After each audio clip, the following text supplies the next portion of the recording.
തുടക്കത്തിൽ 60,000 യാത്രക്കാരെയും വഹിച്ചുകൊണ്ട് ഭൂമിയിൽ നിന്നും പലായനം ചെയ്യുന്ന എലിസിയം എന്ന പേടകമാണ് കാണിക്കുന്നത്. ഭൂമിയിലെ അമിതമായ ജനസംഖ്യ ഭൂമിയിലെ വിഭവങ്ങൾ ഇല്ലാതാക്കി ഭൂമി നാശത്തിൻ്റെ വക്കിലെത്തി.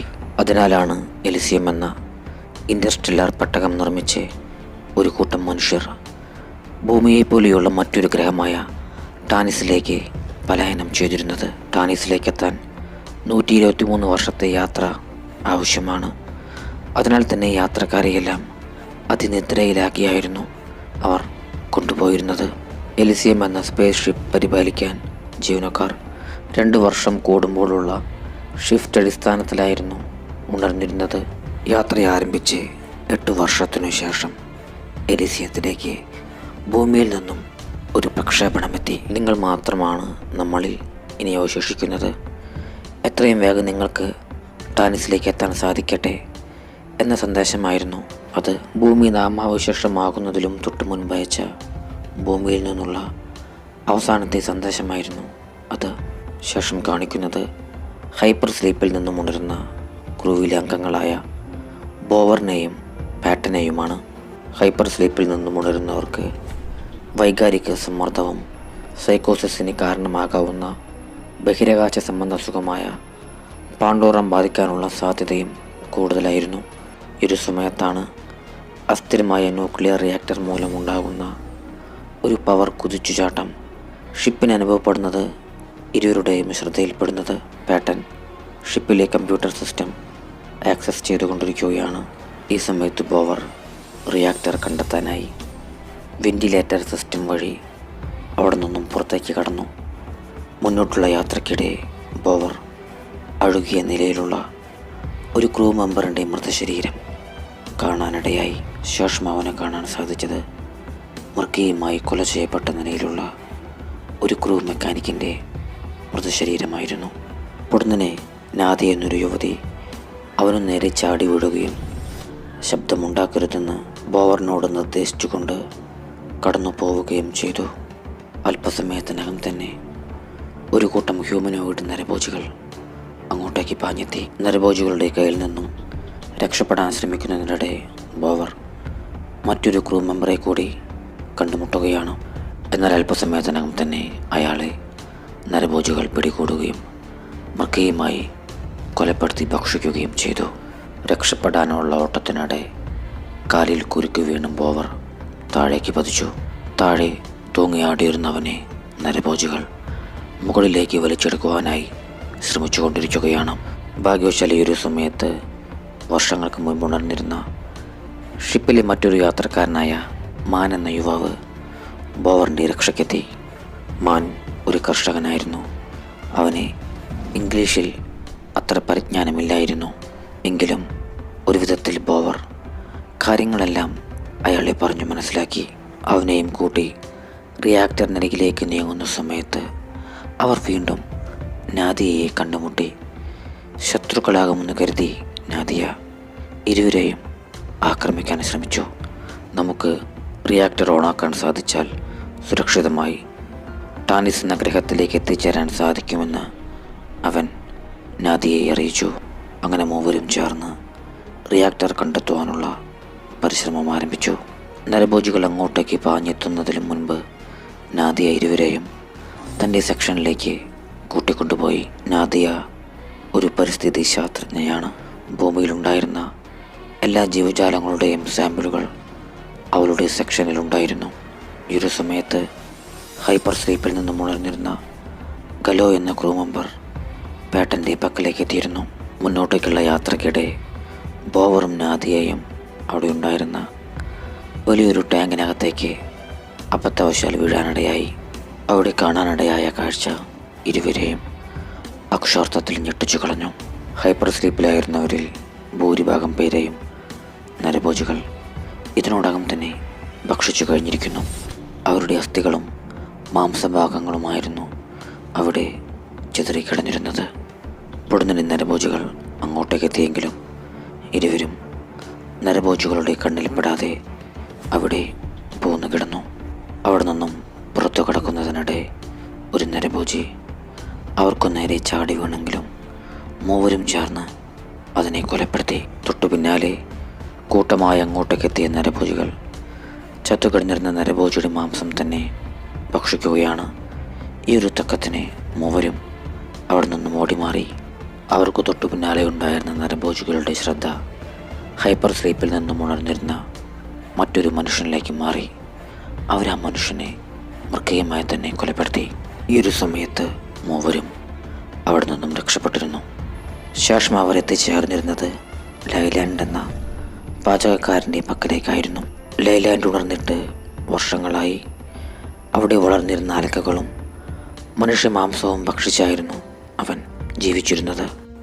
ഇതേ സമയം ഗലോ പാറ്റനോട് പറയുകയാണ്, ഭൂമിയിൽ നിന്നുള്ള അവസാനത്തെ സന്ദേശത്തിനു ശേഷം അജ്ഞമായൊരു ദുരന്തത്തെ തുടർന്ന് ഭൂമി അപ്രത്യക്ഷമായി. അങ്ങനെ പേടകത്തിൻ്റെ നിയന്ത്രണം നഷ്ടപ്പെട്ടു. അതോടെ സ്വയം പ്രതിരോധിക്കാനായി ഞാൻ കൂടെ ഉണ്ടായിരുന്ന തൻ്റെ ടീമിനെ തന്നെ കൊലപ്പെടുത്തിയിരുന്നുവെന്ന് ഗലോ പാറ്റനോട് പറഞ്ഞു. ഇതേ നേരം ലൈലാൻഡ് അവിടെ ഉണ്ടായിരുന്ന അലക്കകൾ പാകം ചെയ്ത് ബോവറിനും കൂട്ടർക്കും ഭക്ഷിക്കാനായി നൽകുകയായിരുന്നു. പിന്നീട് ലൈലാൻഡും താൻ വരച്ചിരുന്ന ചിത്രങ്ങളിലൂടെ ഗലോയെക്കുറിച്ചുള്ള നിഗൂഢതകൾ മൂവരെയും അറിയിക്കുകയാണ്. ഭൂമിയുടെ നാശത്തിനു ശേഷം ഭ്രാന്തനായി മാറിയ ഗലോ കൂടെ ഉണ്ടായിരുന്ന തൻ്റെ ടീമംഗങ്ങളെ കൊലപ്പെടുത്തി. ശേഷം ഗലോ മറ്റു യാത്രക്കാരിൽ പാണ്ഡോറം എന്ന രോഗാവസ്ഥയുണ്ടാക്കി. അതവരെ അക്രമാസക്തവും ഗോത്രവർഗവുമായ സംസ്കാരത്തിലേക്ക് നയിച്ചു. ശേഷം ഗലോ വീണ്ടും ഹൈപ്പർ സ്ലീപ്പിലേക്ക് പോയി. ടാനീസിലെ ജീവിതവുമായി പൊരുത്തപ്പെടാൻ വേണ്ടിയായിരുന്നു ഇങ്ങനെയൊരു കാര്യം ചില യാത്രക്കാരിൽ പരീക്ഷിച്ചിരുന്നതെങ്കിലും വർഷങ്ങൾക്കു ശേഷം അവരുടെ പിൻഗാമികൾ മ്യൂട്ടൻ്റുകളായ നരഭോജികളായി മാറുകയായിരുന്നുവെന്ന് ലൈലാൻഡ് മറ്റുള്ളവരെ അറിയിച്ചു. പിന്നീട് ലൈലാൻഡ് വിഷവാതകം പ്രയോഗിച്ച് ബോവറെയും കൂട്ടരെയും ബോധരഹിതരാക്കി. ശേഷം അതിജീവനത്തിനായി അവരുടെ മാംസം ഭക്ഷണമാക്കാനായി ലൈലാൻഡ് മൂവരെയും കെട്ടിത്തൂക്കിയിട്ടു. റിയാക്ടർ ഓണാക്കിയാൽ നമുക്ക് ടാനിസിലേക്ക് എത്തിച്ചേരാൻ സാധിക്കുമെന്ന് ബോവർ പറഞ്ഞതോടെ അവൻ മൂവരെയും മോചിതരാക്കി. റിയാക്ടറിനായുള്ള അന്വേഷണം നടത്തുന്ന സമയത്ത് ഹൈപ്പർ സ്ലീപ്പിൽ എവിടെയെങ്കിലും തൻ്റെ ഭാര്യ ഉറങ്ങിക്കിടക്കുന്നുണ്ടാകുമെന്നും അവളെ കണ്ടെത്താമെന്നും ബോവർ പ്രതീക്ഷിക്കുകയാണ്. ഈ ഒരു സമയത്താണ് തൻ്റെ ഭാര്യ തന്നോടൊപ്പം പേടകത്തിൽ കയറിയിട്ടില്ല എന്നുള്ള വസ്തുത ബോവറിനെ ഓർമ്മ വരുന്നത്. അവളും ഇപ്പോൾ ഭൂമിയിലുള്ള മറ്റെല്ലാവർക്കുമൊപ്പം മരിച്ചു കാണും എന്നുള്ള തിരിച്ചറിവ് ബോവറിനെ ഭ്രാന്തമായൊരവസ്ഥയിലേക്ക് എത്തിച്ചിരുന്നു. ശേഷം ബോവറും സംഘവും റിയാക്ടറിൻ്റെ പക്കലേക്ക് നീങ്ങി. അതിനു താഴെയായി മ്യൂട്ടൻ്റുകളായ നരഭോജികൾ ഉറങ്ങിക്കിടക്കുകയാണ്. ശബ്ദമുണ്ടാക്കാതെ അവർ റിയാക്ടറിനരികിലേക്ക് നീങ്ങിക്കൊണ്ടിരിക്കുകയാണ്.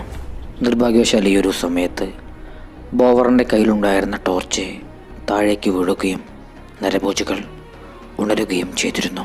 ഈ ഒരു കാഴ്ച കണ്ടതോടെ മാൻ നരഭോജികളുടെ ശ്രദ്ധ തന്നിലേക്ക് ആകർഷിച്ചുകൊണ്ട് അവിടെ നിന്നും ഓടി മാറുകയാണ്.